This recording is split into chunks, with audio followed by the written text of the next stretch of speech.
Hanamkonda కలెక్టరేట్లోనే IDOC సమావేశ మందిరంలో రైతు భరోసా పథకం విధి విధానాలపై నిర్వహిస్తున్న ఉమ్మడి వరంగల్ జిల్లా కార్య సమావేశంలో ముఖ్య అతిథిగా పాల్గొన్న మంత్రివర్గ ఉపసంఘం చైర్మన్ ఉప ముఖ్యమంత్రి మల్లు భట్టి విక్రమార్క, సభ్యులైన రాష్ట్ర వ్యవసాయ శాఖ మంత్రి తుమ్మల నాగేశ్వరరావు, ఉమ్మడి వరంగల్ జిల్లా ఇన్ఛార్జ్ రాష్ట్ర రెవెన్యూ సమాచార పౌర సంబంధాల శాఖల మంత్రి పొంగురెడ్డి శ్రీనివాసరెడ్డి, రాష్ట్ర అటవీ పర్యావరణ దేవాదాయ శాఖ మంత్రి కొండా సురేఖ, రాష్ట్ర పంచాయతీరాజ్ గ్రామీణాభివృద్ధి శ్రీ శిశు సంక్షేమ శాఖ మంత్రి దనసరి అనసూయ సీతక్క, ఎంపీలు బలరాం నాయక్, డాక్టర్ కడియం కావ్య, రాష్ట్ర ప్రభుత్వ విప్ రామచంద్ర నాయక్, ఎమ్మెల్సీ బసవరాజు సారయ్య, ఎమ్మెల్యేలు నాయని రాజేందర్ రెడ్డి, కడియం శ్రీహరి, దొంతి మాధవరెడ్డి, రేవూరి ప్రకాష్ రెడ్డి, కెఆర్ నాగరాజు, యశస్విని రెడ్డి, గండ్ర సత్యనారాయణ, మురళీ నాయక్, కార్పొరేషన్ల చైర్మన్లు, ఉమ్మడి వరంగల్ జిల్లా కలెక్టరేట్లు, అదనపు కలెక్టరేట్లు, వ్యవసాయ శాఖ సంబంధిత శాఖల అధికారులు,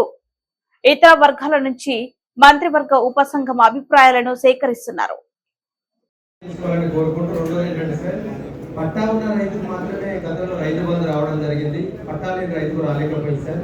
అనాథ నుండి 40-50 ఏళ్ళు 60 ఏళ్ల కాంచెలు కూడా అసైన్ భూమి, పోడు భూమి పేరుతో సాగు చేసుకుని జీవనం సాగిస్తున్న రైతాంగం వేలాది ఎకరాలలో ఉన్నారు సార్. వరంగల్ జిల్లా నర్సంపేట కాన్స్టిట్యున్సీలోనే ఖానాపూర్ మండలి గారి తర్వాత చాలా వేల ఎకరాలు పెద్ద ఇరిగేషన్ పాకాల ఆయకట్ సార్, పాకాల సరస్సు సార్. పాకాల సరస్సు సుమారు 30,000 ఎకరాలు సాగు అవుతా ఉంది.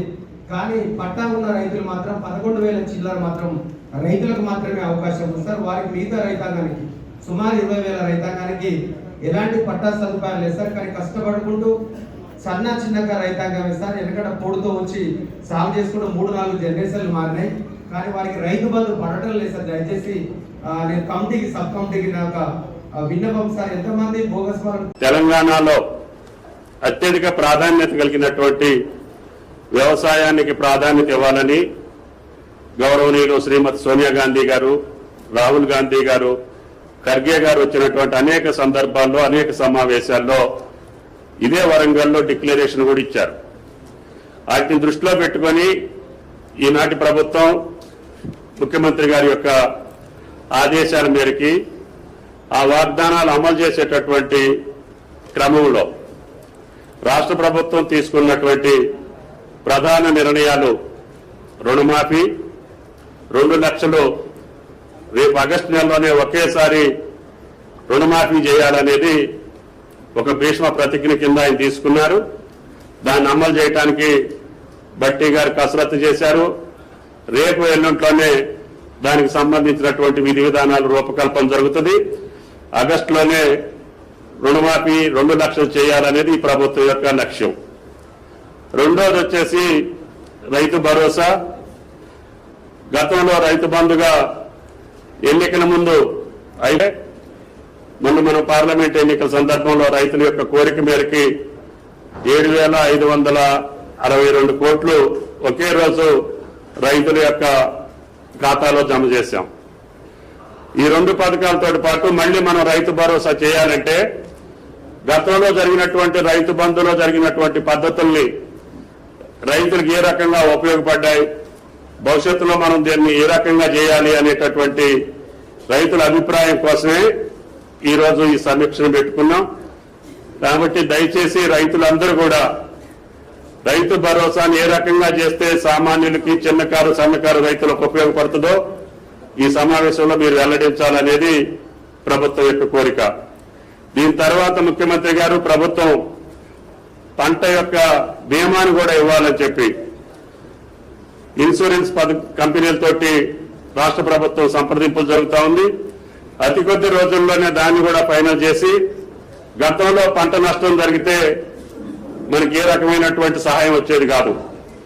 ఈ సంవత్సరం కాంగ్రెస్ ప్రభుత్వం రేవంత్ రెడ్డి గారి నాయకత్వంలో అకాల వర్షాల వల్ల నష్టపోయినటువంటి వాళ్ళందరికీ కూడా 10,000 రూపాయల చొప్పున ఇవ్వమని చెప్పి ప్రభుత్వ ఆదేశ ప్రకారంగా వ్యవసాయ శాఖ దాన్ని కూడా నిర్వర్తించింది. భవిష్యత్తులో ఆ పద్ధతి కాకుండా పంట నష్టపోయిన ప్రతి ఒక్కరికి పంట బీమా రావాలి అంటే అందరి యొక్క విస్తీర్ణాన్ని మనం బీమా చేయాల్సినటువంటి అవసరం ఉంది.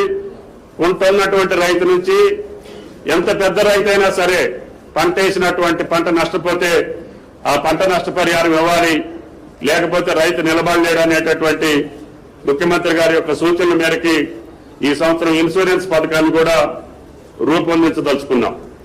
ఈ రకంగా గతంలో ఉన్నటువంటి అప్పులు తీర్చుకుంటూనే విత్తనాలు కానీ ఏ కొరత లేకుండా, ఎరువులకి కూడా ఏ కొరత లేకుండా ఈ ప్రభుత్వం రైతులకు సర్వసన్నద్ధంగా అన్ని కార్యక్రమాలు పూర్తి చేసింది. కాబట్టి దయచేసి రైతులు ఈ రైతు భరోసా మీదనే మీ సలహాలు మీ సూచనలు ఇవ్వాలని చెప్పి కోరుకుంటూ సెలవు. Thank you. అందుకే ఆయన ఈ నిర్ణయం తీసుకునే ముందు మరి ఏదో నలుగురం 4 గోడల మధ్య కూర్చొని మనం మాట్లాడుకొని తీసుకోవడం కాదు, అందరి అభిప్రాయాలు కూడా సేకరించి వాటిని మరి న్యాయమైన వాటిని అందులోంచి మనం సెలెక్ట్ చేసుకొని వాటిని అమలు చేయాలనేది ఒక ఉద్దేశం. ఈ ప్రభుత్వం ఏంటంటే ఏది కూడా ఓపెన్ మైండెడ్ గా వెళ్తా ఉంది. గత ప్రభుత్వంలో కేసీఆర్ 100 సార్లు చెప్పాడు, మేము ఏ నిర్ణయం తీసుకున్నా కూడా అఖిలపక్ష మీటింగ్ పెడతామని.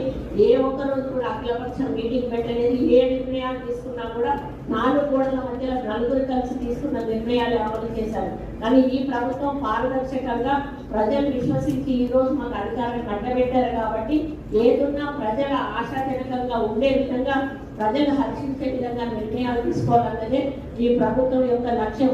అందులో ముఖ్యంగా రైతు అనేవాడు సంతోషంగా ఉన్నప్పుడే రాజ్యం సంతోషంగా ఉంటుంది. కాబట్టి మీరు బాధపడకుండా వాళ్ళు ఉండాలి, మీరు సంతోషంగా ఉండాలనే ఒక ఆలోచనతోటి ఈ రైతు బంధును రైతు భరోసాగా మారుస్తూ ఎటువంటి రైతులకు ఈ రైతు బంధు అనేది ఇవ్వాలి అనేది అభిప్రాయాలు నిపుణుల నుంచి మీ నుంచి తీసుకుని వాటిని అన్నింటినీ కూడా మళ్ళీ పరిశీలించి మళ్ళీ క్యాబినెట్ లో ఆ తర్వాత మేము నిర్ణయం తీసుకోవాలని ఇప్పుడు పెద్దలందరూ కూడా మాట్లాడారు. కాబట్టి మీరు కూడా స్పీచ్ రూపంలో ఇవ్వకుండా మీరు పాయింట్ వైజ్ గా ఇది ఒక 4-5 పాయింట్స్ చెప్పి కూర్చోండి. సమయం అందరికీ వచ్చే విధంగా సహకరించండి. అది ఆ నిర్ణయాలను మేము తప్పకుండా అమలు చేయడానికి మనం చైర్మన్ గారు, కమిటీ మెంబర్స్ అందరూ, వ్యవసాయ శాఖ మంత్రి గారు కూడా ఇక్కడే ఉన్నారు. ఈ భరోసా సంబంధించినటువంటి డబ్బులు ప్రజల డబ్బులు, అది చివరికి ఈజీఎస్ ఎంప్లాయీస్, ఈజీఎస్ కూలీ వాళ్ళ నుంచి మొదలు పెడితే ఈ రాష్ట్రంలో ఉన్నటువంటి ప్రజలందరూ ప్రత్యక్షంగానో పరోక్షంగానో వాళ్ళు కట్టేటువంటి పనుల ద్వారా రాష్ట్ర ప్రభుత్వ ఖజానాకు వస్తున్నటువంటి సొమ్ము కాబట్టి ప్రజల డబ్బునే మేము రైతు భరోసా రైతు ఇస్తున్నాం కాబట్టి ఆ ఇచ్చే కార్యక్రమాన్ని ప్రజలందరూ అభిప్రాయాలు తీసుకొని మేమంతా ఒక దగ్గర పెట్టుకుని వచ్చేటువంటి ఆదాయాన్ని జాగ్రత్తగా పోగేసి ప్రతి రూపాయిని ఆదాయించి ఆ వచ్చే కార్యక్రమాన్ని కూడా ప్రజల అభిప్రాయాలకు అనుగుణంగా పంచాలనేటువంటి ఒక మంచి సంకల్పంతోనే ఈ కార్యక్రమాలు చేపట్టడం జరిగింది. మంత్రిమండలి సమావేశంలో రాష్ట్ర ముఖ్యమంత్రి రేవంత్ రెడ్డి గారు అందరి మంత్రులతో చర్చించిన తర్వాత ఒక ఉపసంఘాన్ని వేసి మంత్రిమండలి సంబంధించినటువంటి క్యాబినెట్ సభ్యులు. రెండోది కౌలు రైతులకి ప్రభుత్వం ఏదైతే తలపెట్టిందో కౌలు రైతులకు ఇవ్వాలని చెప్పేసి అది చాలా మంచి నిర్ణయం. ఇవాళ రాష్ట్ర వ్యవసాయంలో కూడా 42% కౌలు రైతులు ఈ రాష్ట్రానికి అన్నపెడుతుంది కాబట్టి కౌలు రైతులకు కూడా ఇవ్వాల్సిందే. రెండు మోడల్ చెప్పండి. దాన్ని మోడల్ కౌలు రైతులకి మోడల్ ఏమిటంటే రైతు బంధు బదులు రైతు భరోసా పథకం ప్రతి రైతుకు, సాగు చేసే ప్రతి రైతుకు 10 ఎకరాల వరకు రైతు భరోసా ఇవ్వవలసిందిగా కోరుతున్నాం సార్. అందులో భాగంగానే కౌలు రైతుకు కూడా ఈ భరోసా కావాలంటే ఈ పథకం ద్వారా రైతు బంధు ఏయువులకు, ఆర్ఐలకు ప్రతి గ్రామం నుండి ఒక 5 సభ్యులను, పట్టా కలిగిన రైతు, ఆ పాస్బుక్ ఉన్న రైతు బాబతి రైతు కౌలుకి ఇచ్చినా లేదా తెలుసుకోవడం కోసం ప్రతి గ్రామం నుండి 5 సభ్యులను ఆదేశ రైతులకు ఎంకరేజ్ చేయాలని కోరుకుంటున్నాం సార్. అదే పంటల బీమా కూడా వర్తించాలని. మరియు ఈ 5 నుంచి 10 ఎకరాలు అది సాగులో ఉన్న భూమి లేదా సాగులో లేనటువంటి భూమికి ఇవ్వండి సార్. రెండోది సార్, ట్యాక్స్ పేయర్స్ గురించి కూడా అన్నవాళ్ళు మాట్లాడారు సార్. ట్యాక్స్ పేయర్కి సంబంధించి 5 ఎకరాల వరకు వారికి రైతు భరోసా అందించండి సార్. అలాగే సార్ కౌలు రైతుల గురించి కూడా మీరు ఆలోచన చేయాలి సార్. కౌలు రైతులకు రైతు భరోసా అనేది మరి వారికి విత్తనాలు మరియు ఎరువులు వారికి సకాలంలో అందించి వారిని కూడా మరి కాపాడుకోవాలి సార్. అదేవిధంగా సార్ ముఖ్యంగా ఈరోజు మన రాష్ట్రంలో విద్యుత్ అనేది చాలా బాగా ఉంది సార్. మీ ప్రభుత్వం వచ్చిన తర్వాత మరి తెలంగాణ రాష్ట్రంలో విద్యుత్ అనేది ఎక్కడ కూడా ఆటంకం లేకుండా ఉంది సార్. సరఫరా అనేది జరుగుతుంది. మరి ముఖ్యంగా సార్ మరి గ్రామీణ ప్రాంతాలలో మరి రైతులు నేను గత 2 సంవత్సరాల నుంచి మా బచ్చనపేట ప్రాంతంలో చూసినటువంటి అంశం ఏంటంటే ట్రాన్స్ఫార్మర్లకు సంబంధించిన ఫెయిల్యూర్ సార్. వాస్తవ క్షేత్రస్థాయిలో అన్యాయం జరుగుతుంది.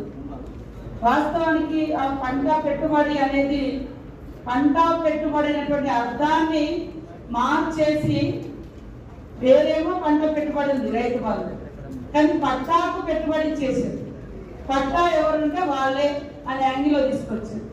దాంతో చాలా క్షేత్రస్థాయిలో ధరణి కావచ్చు ఇతరత్ర వాళ్ళు చేంజ్ చేసుకున్నప్పుడు మోక మీద ఒకరున్నారు 40-50 నుంచి పట్టా ఒకరికి వచ్చింది. ఇట్లాంటి అనేకం ఉన్నాయి. వాటన్నిటిని కూడా దృష్టిలో పెట్టుకొని ఒరిజినల్ గా రైతులకు మరి పంట వ్యవసాయ యోగ్యమైనటువంటి భూములకు మనము రైతు బంధు ఇస్తే, రైతు భరోసా ఇస్తే జెన్యూన్ గా రైతులకు న్యాయం జరుగుతున్నటువంటి ఉద్దేశం కూడా మాకు వ్యక్తిగతంగా ఉంది. కమిటీ నుంచి కూడా అభిప్రాయాలు చాలా చోట్ల మరి డబల్ లబ్ధి జరుగుతుంది, కష్టం లేనులకు లబ్ధి జరుగుతుంది. వ్యవసాయం చేసి పంట పండించిన వాళ్ళకి ఎలాంటి న్యాయం జరగడం లేదనేటువంటి విన్నపాలు వస్తున్నాయి. కాబట్టి ఈరోజు క్షేత్రస్థాయిలో రైతుల యొక్క ఒపీనియన్ అనేది చాలా ఇంపార్టెంట్. మనం 4 గోడల మధ్య కూర్చొని ఇదే రైతు ప్రపంచం అనుకోకుండా ఇదే రైతు చెప్పడానికి. బట్ ఇప్పుడు ఇక్కడ మనం ర్యాండమ్ గా జిల్లాకి ఇద్దరిని ఎంపిక చేశారు సార్ కాన్స్టిట్యూన్సీ.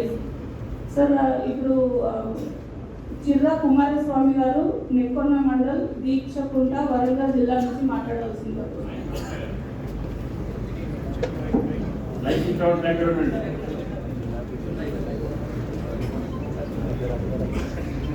కొంచెం చిన్నగా పెట్టుబడి కోసం ఆసరా కోసం ఇస్తున్నారు. 10 ఎకరాలున్నా 5 ఎకరాలున్నా 4 ఎకరాలున్నా 50 ఎకరాలున్నా పెట్టుబడి ఎకరానికి ఎకరాల మీద అవుతుంది. కానీ ఆ 50 ఎకరాల రైతు కూడా వ్యవసాయం చేస్తున్నాడు. వ్యవసాయం చేసి రైతుకి కూర్చొని ఒక కౌలు వచ్చి ఏదో కూర్చుని ఇవ్వకండి. అట్లా ఇప్పుడు ఒక 10 ఎకరాలు 5 ఎకరాల నియమాలు పెడితే